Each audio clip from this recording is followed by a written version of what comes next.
Some voices carry farther than we think. They slip through radio waves and telephone lines, across years and broken promises, finding their way to the one person who was always meant to hear them.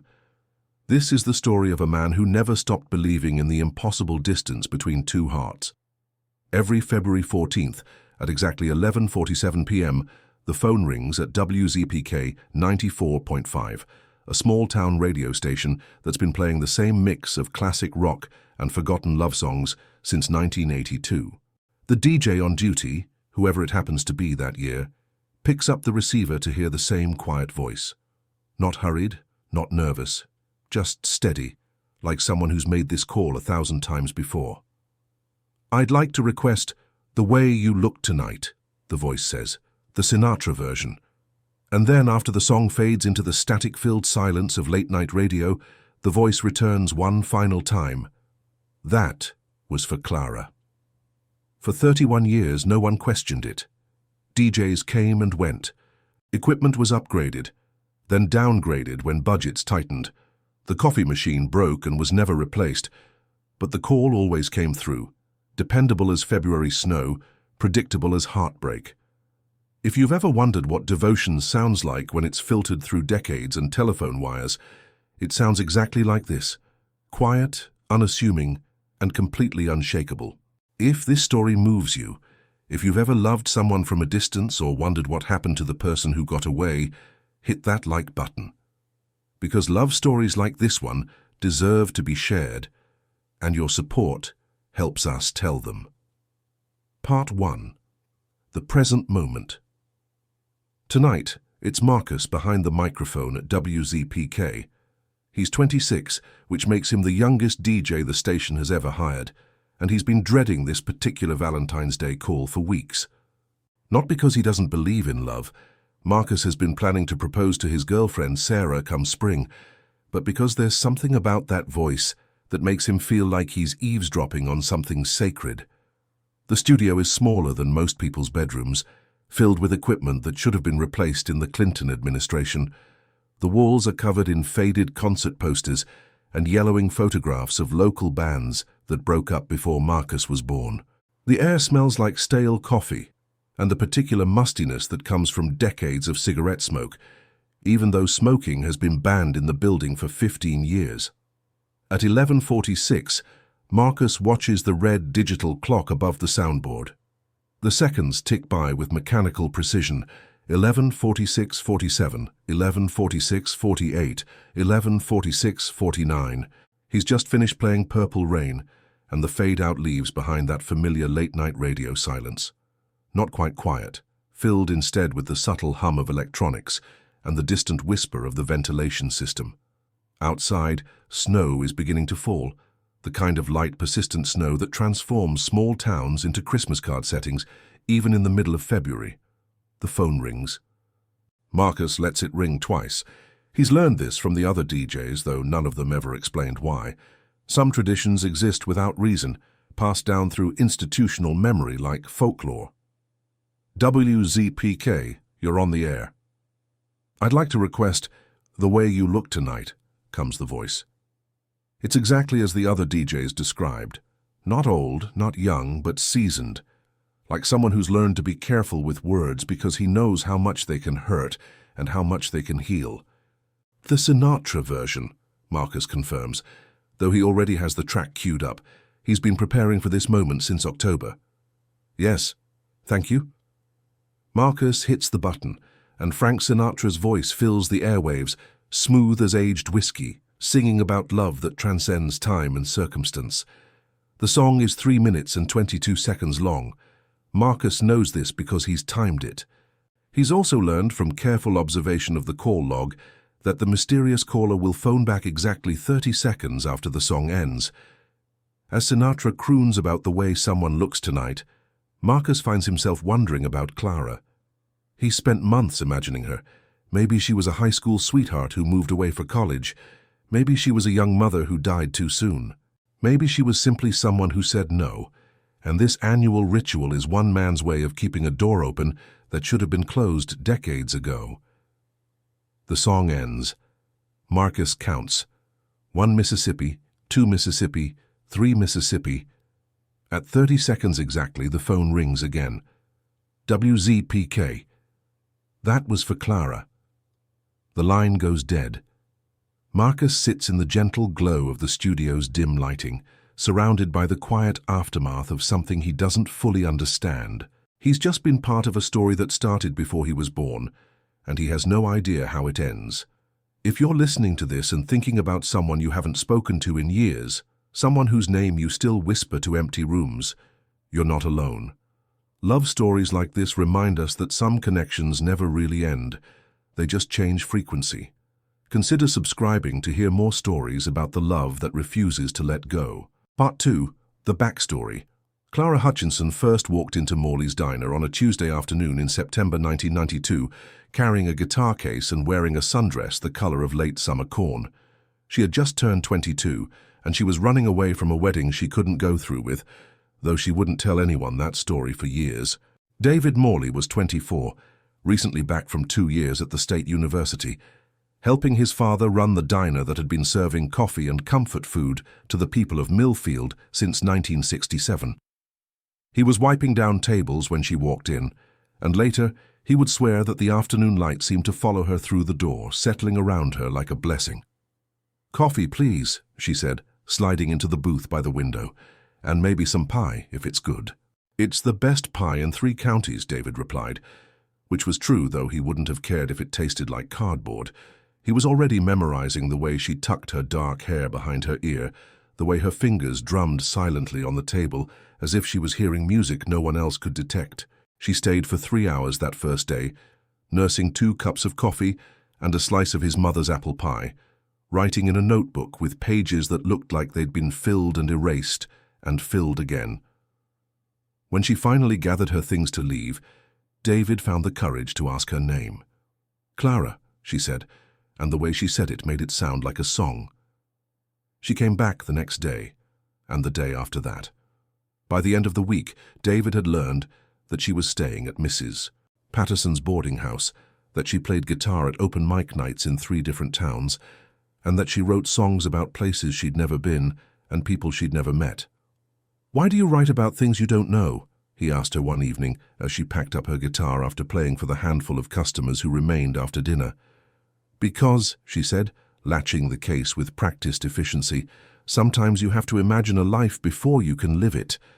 They fell in love the way people did in small towns in 1992, slowly, deliberately, with the entire community as witnesses. David would save her the best pieces of pie. Clara would play requests for the regulars, turning the diner into an impromptu concert hall on Friday nights. Mrs. Patterson started charging Clara half rent because love should be affordable for young people. By Christmas, they were inseparable. By Valentine's Day, they were talking about forever. David proposed on a snowy February evening, right there in the diner after closing time. He'd practiced the speech for weeks, but when the moment came, all he could manage was her name and a ring that had belonged to his grandmother. Clara said yes without hesitation, and they danced to the song playing on the radio, "The Way You Look Tonight," drifting through the speakers like it had been waiting for that exact moment. But Clara had always been honest about one thing.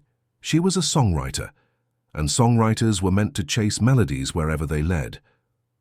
When the opportunity came to move to Nashville, a recording contract that was more promise than guarantee, but still a recording contract, she felt the familiar tug of a life unlived. "Come with me," she said to David the night before she left. "We'll get married in Tennessee. We'll make music and serve coffee to strangers and figure out how to be happy in a bigger world." David looked around the diner, at the booths his grandfather had upholstered, at the counter his father had polished smooth with 40 years of service, at the community that had raised him and expected him to stay raised. "I can't," he said, and they both knew it was true. Clara left on a Greyhound bus at 6 a.m. on March 3, 1993. David drove her to the station, carried her guitar case, and kissed her goodbye like he was trying to memorize the taste of forever. "I'll call," she promised. "I'll be here," he replied. For 6 months, she did call. Every Sunday, like clockwork, her voice crackling through long-distance static, telling him about recording sessions and late-night diners where the coffee was terrible, but the dreams were bigger than anything Millfield could contain.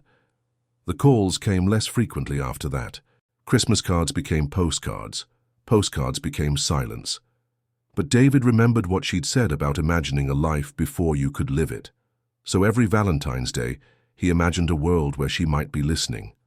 Part 3. The Revelation. Clara Hutchinson, now Clara Mills, though she'd kept her maiden name for her music, is driving through western Tennessee on Valentine's Day 2024 when she hears her own name drift through the static of a distant radio station. She's 44 now, a successful songwriter with 3 Grammy nominations and a catalogue of songs that have been covered by artists whose names are lit up on Broadway marquees. She lives in a converted warehouse in East Nashville, drives a sensible hybrid and hasn't thought about Millfield in years, or so she tells herself. She's driving back from a writing retreat in Memphis, the kind of intensive weekend where established songwriters lock themselves in a studio and try to capture lightning in mason jars. The sessions went well. She's got the bones of 4 new songs and the promise of a collaboration with an artist she's admired for years. She should be feeling triumphant. Instead, she feels restless, the way she always does on February 14th, though she's never been able to explain why. The radio in her car is scanning for signals, the way rental car radios always seem to do when you're driving through rural areas where radio waves have to travel farther to find someone listening. She's caught fragments of 3 different stations, a contemporary Christian broadcast, a talk show about UFO sightings, and something that might be classic rock, when suddenly the static clears and Frank Sinatra's voice fills the car. The Way You Look Tonight. Clara's hands tighten on the steering wheel. She knows this song the way she knows her own heartbeat, has known it since she was 22 and dancing in an empty diner with a boy who loved her enough to let her go. She reaches for the radio dial to change the station, but her fingers freeze when the DJ's voice cuts through the fade-out. That was for Clara. The words hit her like cold water, like sudden recognition, like 31 years of careful forgetting dissolved in 4 syllables. Clara pulls over at the next exit, a truck stop with more parking spaces than seems necessary, and a convenience store that's advertising hot coffee and clean restrooms like they're rare commodities. She sits in the parking lot with the engine running, staring at the radio display as if it might offer some explanation for what she's just heard. The station is WZPK 94.5, broadcasting from Millfield, the same Millfield she left on a Greyhound bus in 1993, carrying a guitar case and promises she couldn't keep. She tells herself it's a coincidence. Clara is not an uncommon name. The song could be for anyone, a daughter, a sister, a wife whose husband remembers their wedding dance. There are probably dozens of Claras in the listening area, and any one of them could be the recipient of this small public gesture of love. But even as she constructs these rational explanations, Clara knows with absolute certainty that the song was meant for her. She sits in the truck stop parking lot for 20 minutes, watching travelers come and go, buying coffee and lottery tickets and snacks for journeys that will take them away from the people they love. Her phone buzzes with text messages, friends asking about her weekend, her manager confirming next week's meetings, an invitation to a Valentine's dinner that she's already planning to decline. She ignores them all. Instead, she opens her Maps app and searches for Millfield. It's 180 miles northeast, a 3-hour drive through back roads and small towns she's spent 3 decades trying to forget. She hasn't been back since her father's funeral 8 years ago, and even then she'd driven straight to the cemetery and straight back to the interstate, avoiding the town center and all the memories that lived there. But tonight, sitting in a truck stop parking lot with Sinatra's voice still echoing in her ears, Clara makes a choice that surprises even her. She turns her car around and starts driving toward home. If this story is breaking your heart just a little bit, you're exactly where you need to be. Sometimes the most powerful love stories are about the roads we thought we'd never travel again. If you've ever wondered about a choice you didn't make, a person you didn't call back, a door you left unlocked just in case, this next part is for you. Hit that subscribe button, because stories like this remind us that it's never too late to listen for the voices that are still calling our names. Part 4. The Return. Clara drives through the night, following highways that unfold like memory, past farmland and sleeping towns and billboards advertising things that haven't changed since 1993. She stops once for gas and terrible coffee, wants to walk around a rest area and breathe air that smells increasingly familiar. By 2 a.m. she's 20 miles outside Millfield, and the weight of what she's doing settles around her like gravity. She hasn't seen David in 31 years. She doesn't know if he's married, if he has children, if he's even still alive. The rational part of her brain, the part that spent 3 decades building a successful career by making smart decisions, is screaming that this is insane. You don't drive 180 miles in the middle of the night to chase down a radio dedication that might not even have been meant for you. But the part of her brain that writes songs, the part that still believes in magic and second chances, and the possibility that some stories don't end when you think they do, keeps her foot on the accelerator. Millfield looks exactly the same and completely different. The streetlights are newer, LED bulbs that cast everything in harsh white light instead of the warm yellow glow she remembers. There's a Subway where Morrison's Hardware used to be, and the old movie theatre has been converted into antique shops, but Morley's Diner is still there, exactly where it always was, though the neon sign is darker and the parking lot has fewer cars than she remembers. Clara parks across the street and sits in her car, engine off, windows cracked just enough to let in the February air. The diner is closed. It's after 2 a.m. on a Tuesday night. But there are lights on in the apartment above it, the same apartment where David's parents used to live. She's trying to work up the courage to get out of the car when the apartment door opens, and David Morley walks down the external staircase that leads to the diner's back entrance. He's 56 now, his dark hair gone mostly grey, his shoulders a little broader, his step a little slower. But Clara recognizes him immediately, the way you recognize a song even when it's played in a different key. He unlocks the diner's back door and disappears inside. A few minutes later, lights begin coming on. First the kitchen, then the dining room, then the neon sign that announces Morley's Diner, best coffee in 3 counties, to anyone who might be driving by at 2:30 a.m. Clara watches him move around inside, a familiar ritual of opening that she witnessed hundreds of times 31 years ago. David always was an early riser, always believed that someone might need coffee or pie or just a warm place to sit, no matter what time they showed up. The rational part of her brain makes one last attempt at self-preservation. You could just drive away. He'll never know you were here. You can go back to Nashville, back to your life, back to pretending that the past stays buried where you left it. Instead, Clara gets out of the car. The bell above the diner's front door still chimes the same 2 notes when she pushes it open. David looks up from behind the counter, where he's preparing the coffee machine for another day, and for a moment neither of them moves. "We're not actually open yet," he says, and then he really looks at her, and his expression changes to something Clara can't quite read. "Clara?" "Hi, David." He sets down the coffee filter he's been holding and comes around the counter, moving slowly, like someone who's afraid that sudden movements might make ghosts disappear. "You look—" He starts, then stops, shakes his head. "What are you doing here?" "I heard the song," she says. "On the radio. Tonight." David's face goes through several expressions. Surprise, embarrassment, something that might be relief. "You heard that?" "Every year?" Clara asks. "Has it been every year?" David looks down at his hands, then back at her. "Every year." They stand there in the familiar space of the diner, surrounded by the ghosts of conversations they had when they were young, and believed that love was simple and forever was a promise people could keep. "I never stopped listening," Clara says. "Not really. Even when I told myself I had." "I never stopped hoping," David replies, "even when I told myself I should."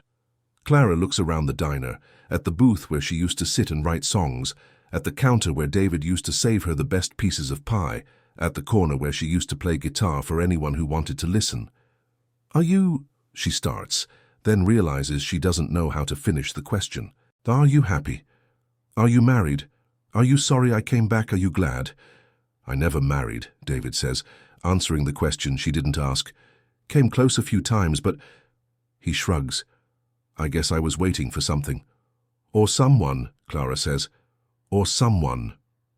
They talk until dawn, filling in 31 years of silence with stories and apologies and explanations that feel both necessary and insufficient. Clara tells him about Nashville, about the songs she's written and the life she's built. David tells her about the diner, about his parents passing, about the town that's changed and stayed the same in equal measure. When the sun comes up, David makes breakfast, eggs and bacon and toast, simple food prepared with the kind of care that comes from decades of practice. Clara sits in her old booth, watching him work, marveling at how some things can change completely while remaining essentially the same. "I have to ask," she says, as he slides a plate across the table, "why, the way you look tonight?" David smiles, and for a moment Clara can see the 24-year-old boy who proposed to her in this same room 31 years ago. "Because," he says, "that's the song that was playing when I knew I wanted to love you forever." Even if forever turned out to be more complicated than we thought. Clara takes a bite of eggs, tastes memory and possibility, and the particular flavor of chances not taken, but not lost either. "What happens now?" she asks. "I don't know," David says, "but I'm glad you came back." "Me too." Outside, Millfield is waking up. Coffee shops are opening. People are heading to work. Life is continuing in all the small, persistent ways that life continues. But inside Morley's diner, two people who once loved each other are discovering that some stories don't end. They just wait, patient as radio waves, for the right moment to begin again.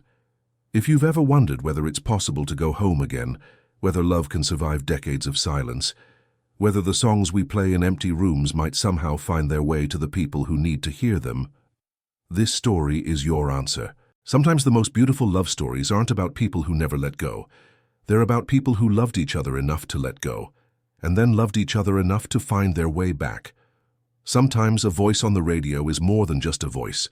Sometimes it's a prayer, a hope, a message in a bottle cast into the electromagnetic sea, trusting that somewhere, someone is still listening. And sometimes, against all odds and logic and the cruel mathematics of time and distance, that someone hears their name being called and decides to come home. If this story moved you, if it reminded you that love is always more complicated and more resilient than we expect it to be, please like this video and subscribe to our channel. We tell stories about the love that endures, the love that evolves, the love that refuses to be forgotten even when it should be. Because in a world that moves too fast and loves too little, we all need reminders that some things, some people, some songs, some quiet acts of devotion are worth waiting for. Even if the waiting takes 31 years. Even if the only way to say "I love you" is to call a radio station and whisper a name into the dark. Even if you're not sure anyone is listening. Someone always is.